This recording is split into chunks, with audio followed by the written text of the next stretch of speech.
बताओ क्या समस्या है तुम लोगों का? मुखिया जी आपको इतना साल हो गया मुखिया जी बनना, आज तक हमको पेंशन नहीं क्या मिला। बात है सर, क्या बात है सर, क्या बात, ये बात है। हेलो, तुम्हारा हो गया? मुखिया जी बताइए, आपको इतना दिन हो गया मुखिया बनना, बोले क्या किया? इधर आओ, इधर आओ। गाड़ी स्टार्ट कर। कर क्या रहे हैं? अभी मजा आएगा। ये लो कुछ खा लेना। ओए इधर आओ।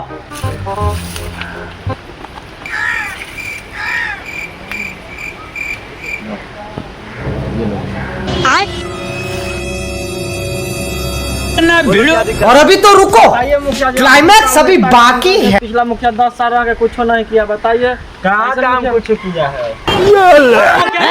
ये क्या हो गया?